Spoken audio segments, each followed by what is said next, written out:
Hello, everyone. Welcome to another edition of Bird Banter. Today, I'm really pleased to be joined by Faraaz Abdool.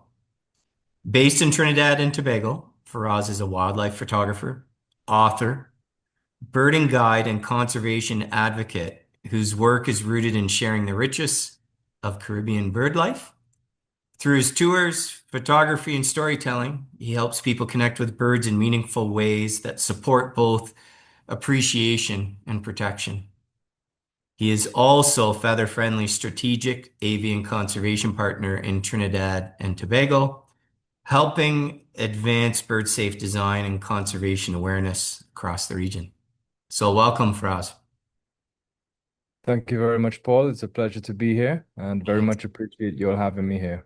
No worries. And I am going to share that I'm going to commit to coming to see you at some point in the next year or two because based on your pictures that I've seen in your guide experiences, it would be an incredible sort of opportunity. So, Oh, please do. You're more than welcome here. There are a lot of birds to see and a lot of good times to be had. excellent. So let's jump right in. I've got a series of questions for you that we'll ask, and yeah, very interested in your responses. So, question number one. You spent your life immersed in the birds of Trinidad and Tobago. What drew you to birds, and how did that connection shape the path you're on today? So it's sort of I like to say it's a roundabout journey because when I was very little, some of my earliest memories involve birds, and I used to enjoy observing nature in general, just being outside, looking at the lizards move around, looking at the mockingbirds run around the ground, and all of these different things. I used to look at the vultures circling over. And funny thing is that as a child, I think my aunt had gifted me a copy of I think it's a, a book that was put out by National Audubon.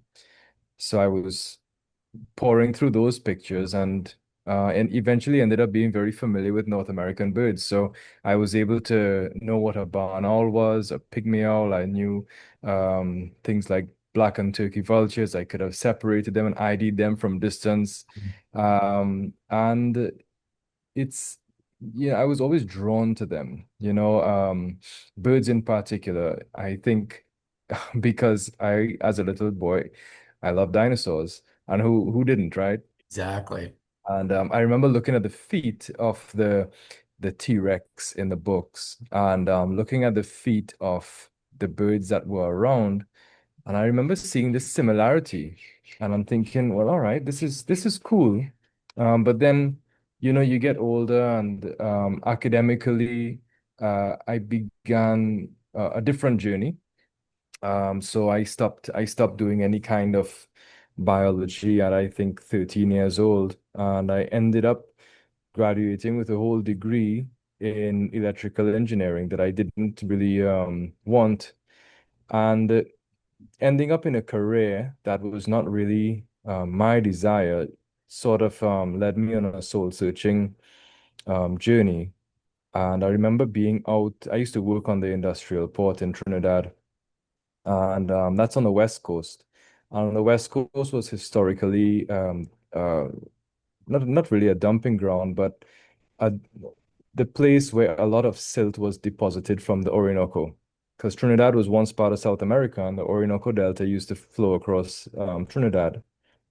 And as such, there's extensive tidal mud flats, and there were hundreds, if not thousands, of birds. And I would see these numbers swell, ebb and flow every year. And I remember looking around one day and thinking, look at all these plumes of black smoke and green sludge and all of these things. Why am I working in this industry that is really and truly destroying the one thing that I care about? Wow.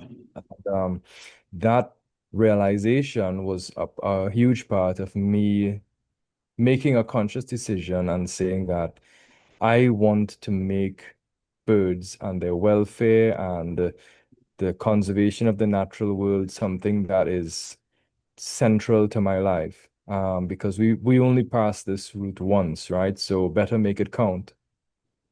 Wow, that's massively inspiring. Um, and it's funny. I've sort of a similar story in the fact of I was the young guy who was collecting frogs and snakes and stray cats and injured birds and that sort of stuff. And I always had a very unique connection to nature, and I still Hmm. do. I worked in the corporate world for a large international sporting goods company for 18 years, sort of Hmm. burned out from that. And then I had a full circle moment back into, conservation end of things where I don't know, I found my feet and I found my purpose. So it seems sort of a similar path. Very much so. That's incredible. Yeah, Well, yeah, absolutely. your work is at the intersection of birding, photography, ecotourism, and conservation. How do these different aspects inform the way you approach bird conservation? Well, I view conservation as the central thrust, right? And everything else are tools to achieve that goal. So, because the main thing that what I want is for the, to promote the welfare of the natural world. And I started when I quit my job, in the industry, in the petrochemical industry in 2013, that was, I was already photographing the birds, and I wanted to, as I mentioned, do something that's better for conservation. And I started with trying to communicate that, hey, here's a pretty picture of a bird, or this is a leatherback turtle, or whatever it is, and we should protect these things. And I realized that photographs alone were not really getting much traction in terms of conservation. So I started also writing a lot because as a child, I was writing very easily. It was something that I didn't really have to put a lot of effort into. And I had an English teacher when I was growing up in my teenage years, and I was failing in my, school, and he was a private tutor, and he said, don't worry what they're telling you in school, you can write. Um, and so I started to combine the writing with the photography. And of course, it got a little bit more traction. I was able to put my work in other places where it wouldn't have simply gone with the photography itself alone. And I was able to get more ears to listen, right? But then further to that, I realized that the people who make the decisions, the state agencies, and all of these entities, they speak in terms of dollars and cents, and that is where ecotourism got folded into the mix. Right. So I now use ecotourism combined with my photography and my writing. So I take the pictures of the birds, I write about the experience. That is a package that is now being um, marketed, and for lack of a better term, whether they come to my home country or we go to somewhere else, um, and we put the dollars in the ecotourism sector. And I'm actually having a meeting, consultation with the tourism board in Trinidad tomorrow, because they want to know more about birding tourism and that kind of thing. And this is exactly what we want. Mhm. Um, this is precisely what we need, actually, in terms of, we need the government to realize that there's more wealth involved in preserving these natural spaces as opposed to bulldozing a forest and building condos. So, so that is how, everything is sort of folded in. And even in ecotourism, there are certain core values that I uphold. So in terms of, getting the community involved, working with local people, rewarding certain establishments. So farm to table restaurants or zero waste establishments, these are the ones that would get the money, as opposed to, you know. Well, I always joke with my clients when we're going through, driving through Trinidad, especially because Trinidad has an inordinate number of KFC restaurants. And I'm always joking with them and saying, we're going to go to KFC for lunch, right? But they, Oh, they they know me better than that. So we always end up, we somewhere, a nice wooden bench somewhere, and we have a private chef comes and delivers a field munch, as I like to call it. And wow. these are the things that reward the people that are doing good things. And I take people to private estates. So just really trying to put the money into the preservation of the natural world. That's incredible. It's so important, isn't it, it's about education and it's about conversation. Absolutely. That's a 100%. yeah, it's a big part of what we do. Um, Yes. so Trinidad and Tobago holds extraordinary bird diversity in a relatively small geographic area. What makes the region so special from an avian perspective? Well, Paul, I'm glad you asked because this is a this is a crucial point, right? So if you look at the map of the world where Trinidad and Tobago is located, it is along one of the major Atlantic flyways for migratory birds.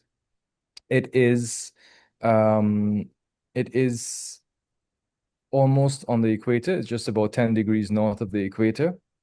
So those two facts point to we get a lot of migratory birds from the north, and we get a lot of migratory birds from the south as well. So we're always in flux. We're always getting migrants from the north, and when we're not getting migrants from the north, we're getting migrants from the south. Wow. Add to that the geological history of both islands. So Trinidad is a continental island.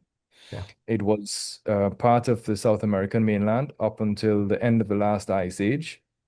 And when the ice melted, the sea levels rose, and the it covered the land bridge between Trinidad and the mainland. Ah, okay. So the indigenous people had they termed it island and main. So there was an island which was Trinidad, which was Airi, and there was a mainland which was, they used to go back and forth. They were regional people, right? Um, and Tobago is also continental, but has a longer history as an island than Trinidad. Mhm. So Tobago is geologically related to northern South America, but on the end closer to Panama. Okay. So it's a rock that's been drifting eastward for the last 65 million years. Wow. So the habitat there is different as well. Mhm. Um, and then so on Trinidad and Tobago, we have all of these they have microhabitats, right? Wow. So you have the continental flora and fauna, you Mhm. have the migratory species that are there, and you have them occupying all of these different habitats. So, and because it's an island, you can get to the different habitats very, very easily. So I feel like I'm at an unfair advantage sometimes when we're doing big days, right? So, like eBird has the global big day in May Mhm. and October. And regionally, I always get the highest total. Wow. So, I'm getting 130, 140 species in a day, and it is purely because I'm able to jump from different habitats from one to the other. So I can start the day in the mountains, and then I can go to a mangrove swamp.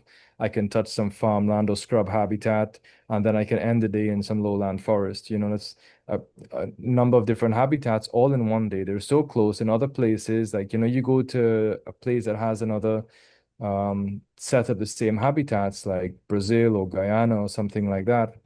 And you're easily driving for 3 to 4 hours between habitats. Right. Right. So it's so dense, Trinidad and Tobago has the second highest bird species density in the world. Wow. It sounds like a birder's paradise. Absolutely, it is. It is. I can attest. You often speak about birding as something that begins with wonder and deepens into responsibility. How would Mhm. you describe your philosophy of birding? It is a very much a matter of being open and being Mhm. receptive, because you really don't know. Yes, it begins with wonder, but it really and truly, before wonder, you have to be receptive to it. Right. You have to be open to it. You have to go into it with a clean slate and say, you know what, I am just going, I'm going to put myself in this position, in this physical location, and let's see what happens. And whatever comes to you, that is what is for you. So Mm, it may be a bird that you're not even seeing, but you're hearing. right. And it's about just listening to that song and really putting all of your attention into taking in whatever is being given to you. And that is, it's, you get smitten by the beauty of it, the intricacy of it. How a creek can go from one end of the pond to the other end of the pond without you ever seeing it, Right. right? All of these different things, and it's these are the things that stir that sense of wonder and awe. And from a psychological perspective, Mm, those two things, awe and wonder, they stir a deep love, right? So people experience these things when they go to, say, like the Grand Canyon or something like that. Like this, you can behold something so incredible. And I like to take people on this journey of understanding that all of these little lives that are around us, all of the birds and the other little animals that are around, it is incredible. And they are all, once you get into their little societies, you get into their into personal relationships with each other, you get that feeling of awe, of wonder. This is amazing, you um to hear species that you've seen for many years, and to hear them at close proximity, for example.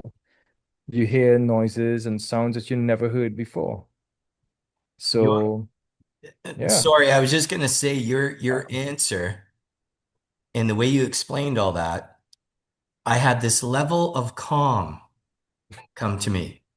And I tie it into mental health as far as I have always found and I have found when I'm stressed or I'm dealing with something or if I get out into nature, I feel Hmm. this level of calm come to me. And what you just described, that's so important for people to experience.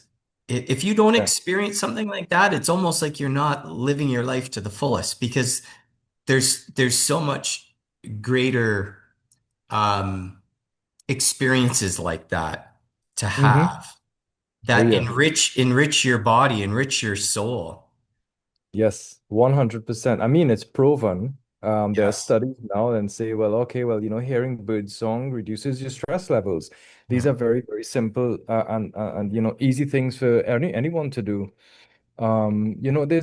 There's a river that we cross over a bridge near to where we live, and every time we're passing there, I'm on one side of the car, my wife is on the other side of the car, and both of us are looking on our respective sides to see who's in the river. Some days, oh well, there's a great egret on my side, there's an anhinga on your side, there's a black crown-eyed heron here, oh, there's a ring kingfisher, and it is that sense of joy every time, and it's just this one place we always pass it. It's like a place on your daily commute, and just the wild card nature of, oh well, you never know what you're going to expect there. And it's the same philosophy of, well, we're in this place. Let's see what's going to come. Let's see what's going to show up. Yeah. That's awesome. That's incredible. Um, Through your tours and public work, you've introduced countless people to birds in the Caribbean and beyond. How does firsthand experience with birds change the way people think about conservation? It shifts something in people's minds Mhm. that, you could be someone who is going from point A to point B every day, I never once look off the bridge to see what is there.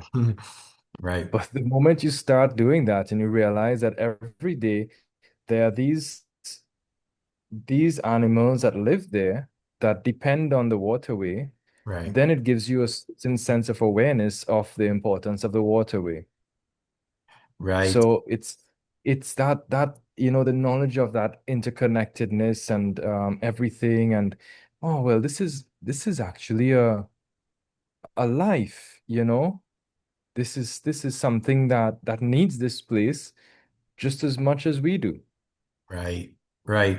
Yeah, and I think as humans, over many, many years, we've taken over habitat that Hmm. belongs really to all this wildlife. And Hmm. and I think at various times there's not been much thought uh, No, to it, and it's such a shame. And but I find that obviously through the work that you do and other organizations, there's more awareness coming back now. Sometimes I feel that it's a tad too late, but at least we're doing it now, and maybe we can help yeah. with all wildlife. Well, now is the best time. Oh, I like that. I really like that. That's because that's so true, right? It's so simple, but it Yeah. is, not tomorrow, now. No, it is, yeah. So do we think about yesterday? No, because it's no, it's today. This Yeah. is all we have, and we have to act now, and we're acting now. That's t-shirt worthy. I'll look into it. Um, as feather-friendly strategic avian conservation partner, you're helping bring bird safe design into the regional conversation. Why is this issue important in the Caribbean context? I think a lot of us in the Caribbean are simply not aware of the birds that are around Right. and the birds that pass through. And sometimes I speak to people and I ask them about window strikes, and they say, yeah, from time to time, but it's they say things like it's nothing too significant. Mm, But who are you or who are we to judge what is significant? This is the life of an animal that's flown a couple thousand miles to come down here, and bang, it's hit your window, and you think it's not really a big deal because it's only one. right. But Right. if you put yourself in the perspective of the bird itself, well, that's the one life that the bird had, and Exactly. it's now gone. It's 100%. It's totality, right? So culturally, this is something that I find because I do birding trips up the islands as well and some of the other Caribbean islands, and it is almost as if we don't we don't know what we have, Mm, and it's not really to blame anyone for it because if you blame, the whole concept of blame is something that is a yesterday thing. We just spoke about that. Yesterday right. doesn't matter. What's the responsibility now? Right. And but yeah, we have to understand how we ended up here. And the majority of people who currently inhabit this half of the world have came here with the intention of extraction, right? Right. It is ancestrally, whether we came here as the colonizer or the colonized, we have come here to extract. And that is something that genetically, we have this in our memory. There are people here who still burn fields of bush, right? Of grass. It's in the past, it used to be sugarcane, and every January, people would burn the sugarcane to make it easier to cut, to drive the snakes and everything from it, so you can, be able safe and whatever. That industry is gone, yet people have this genetic memory of, well, it's the time now when you have to do this. But we don't question what is living there, what are the repercussions of this, what really are we doing? And I think that's been the main hurdle in terms of shifting attitudes, Right. because this is something that well, my father did this or my grandfather did this. This is something that's so inherent to me and my identity and all of this thing. And but we just, it can happen, in terms of interpersonal conversations, like one-on-one conversations like this, where people really stop and they start to think about it. Well, education, conversation is the start of creating change, isn't it? There's that opportunity to, explain exactly what you just said was Hmm. it's because our ancestors did this. Yeah. Well, why are we doing it now? And what's the cause and effect to it? Hmm. It's very much like, this bird collision issue is that all of a sudden there was a massive trend to build with all glass, Yeah. which is so cool because the concept was to bring nature in. But the problem was that it wasn't really maybe researched or thought through that, hey, we're trying to bring nature in, but what's the effect? Yep. And now we're sort of chasing this. Um, Yeah. but at least people are open to the conversation, and Mm. most people are open-minded to hear you out and sort of get an idea of what they can do to sort of change um, their mindset and maybe what they do. Um, I have a few more questions for you, Yes, and I the- think so. these are some interesting ones. So you operate across global birding landscapes, from the Caribbean to Africa to the Pacific. What common threads do you see in how birds connect cultures and places? Oh, I love this because one of my dreams is to have the right here in the Caribbean is to have birds as the main thing that links all of these different territories. Because when we were in the Pacific, we went to the Solomon Islands, which is another island nation, multi-island nation. Um, but they have about almost 1,000 islands, but they're one country. In the Wow. Caribbean, we have all of these different islands, and they're all different countries. So Right, there's a lot more work to be done here in terms of the unification of the region. Um, but you see, birds are so significant culturally across cultures right, that that you see certain birds that are respected and revered, no matter where you are in the world, so people would revere eagles, for example, right, and the eagles always form this very significant motif in countries, and you see them now surfacing as you see them in the coat of arms, like in Germany's coat of arms, there's an eagle there, right? But you also see it in petroglyphs. yes, You yes, see these things in ancient art, right? So I feel that this is something that can link us through space in terms of different regions, different countries, and it will also serve to link us through time. wow. Yeah, it's interesting that you mentioned about like on the petroglyphs and stuff like that because you look through history, and I've always been very interested in um Egyptian history with the pyramids and the Mhm. pharaohs and everything else, and you see how they revered um wildlife, and they were sharing it back then. Yes. And it's like that common thread through all of time. You've got a lot of people who, and cultures who honor wildlife. And they're Oh such an yeah. integral part of our lives. Yeah. That's really interesting that you shared all of that. Um, Conservation can feel overwhelming in many parts of the world. What gives you hope when you think about the future of birds and habitats? Oh, it's their resilience. I Mm. mean, hope is a very difficult thing, difficult concept now, Yes. especially. Mm. So It's so true, yeah. so true. But in terms of zooming out, as we was talking about history and that, genetic history, geological history, and that sort of thing. The planet has always been fine.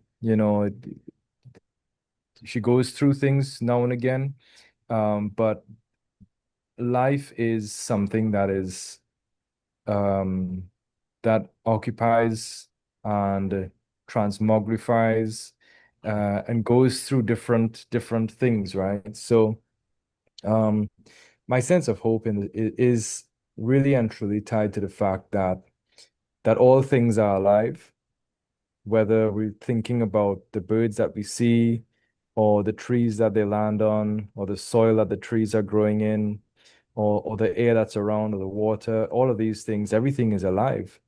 And there is a power that is within the natural world Mm. that we cannot, no matter how hard we try, we cannot overcome.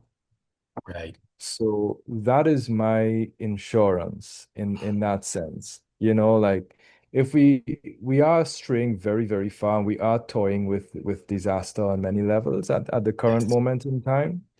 But there will come a point where we cross a threshold and we will be put in line. Mm. I really appreciate your perspective on everything because it really, I know as we've been going through this, it's making me think too. Hmm. Sometimes we get so caught up in our day to day and everything, and having a conversation like this sort of lightens lightens the mood, but I love that it challenges me to maybe think a little differently. Hmm. And I think that's the human connection and more that we need to do, in particular, as you sort of mentioned in our our current world climate is Hmm. a tad scary. And Yes, absolutely. breaking it down a little further, and thinking about these things, I think could probably help people. And we do need to keep our eye on conservation on our world. Yes, we have to continue doing the things that we're doing because, if we ever at any point in time say, well, I'm tired of this and, it's not helping and I'm not going to bother, do conservation work again, Yeah. then we just become part of the problem and we become the same thing that we've been fighting against for all of this time. And it's not to say that you can't feel tired. I feel tired a lot of the time, and Right. I feel burnt out.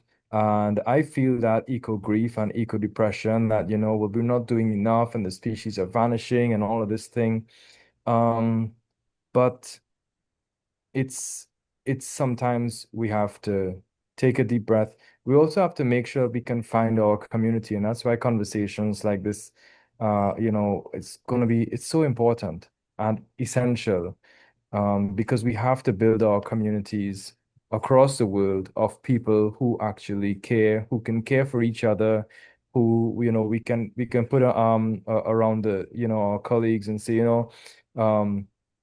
it's been tough, we've because we're going to lose more species, Right. right here in the Caribbean. I don't think that we're going to ever see Bahama nuthatch again Right. because they were down to like four individuals, and then we got back-to-back Category 5 hurricanes. Mm. So, and then, right south of there in Barbuda, there's a endemic warbler there, Barbuda warbler. And it's not threatened right now, but the ultra rich are buying up property on Barbuda and they're going to level the habitat and they're Mhm. going to build their second homes. So these are the things that it's objectively abhorrent to know that people are still doing this in the face of all the information that we have. But it is fuel. It is fuel for us to continue pushing forward and pushing against these things and resisting these things because resistance is a huge tool, a very significant tool in our arsenal. And I always I go back to the education that we've had, Mm. right? And we have been educated for a long time Right. in this education system that's produced millions of professionals. But where are we now?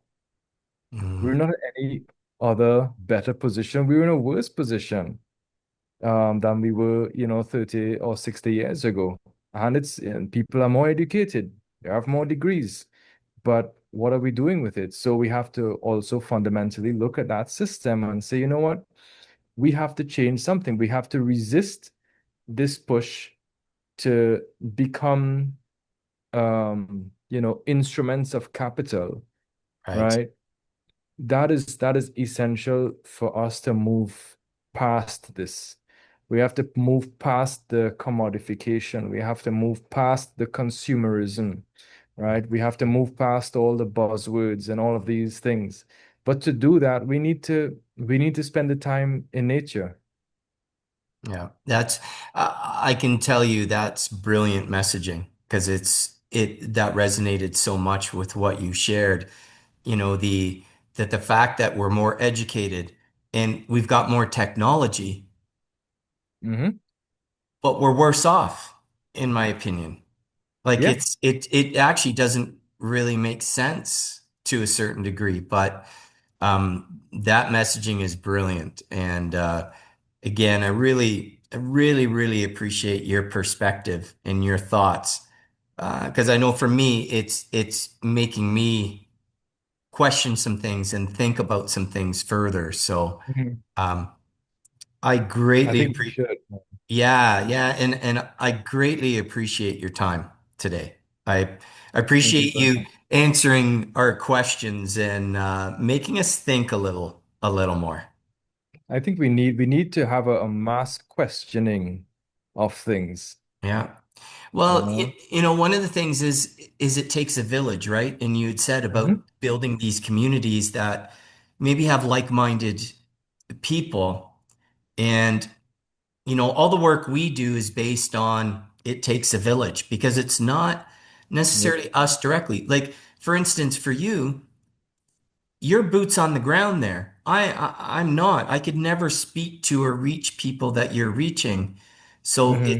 it's my wife uses this line all the time. Your vibe attracts your tribe. And it's Yeah, like, true. it's speaking with like-minded people who are passionate about what they do, are happy to educate, are happy to have those conversations. So we greatly appreciate you being a part of us. And we wish you continued success. And I do promise you, I will come see you at some point. I'm looking forward to that, Paul. And I want to say also that I very much greatly appreciate you and Feather Friendly for what you all are doing as well. And having this conversation is further inspiring me to keep on speaking about the issues that need to be spoken about. And yeah, because as I said, sometimes it gets a little bit tough. Yeah. It Yeah, does. so Some days it's almost like we're beating our heads up against a wall, but then you do get willingly. those wins. Yeah, you do get those wins, and it's so important to celebrate those. So again, Hmm. for us, thank you so much for your time. Thank you for having me, Paul. Okay, cheers. Appreciate it. Take care. Bye-bye.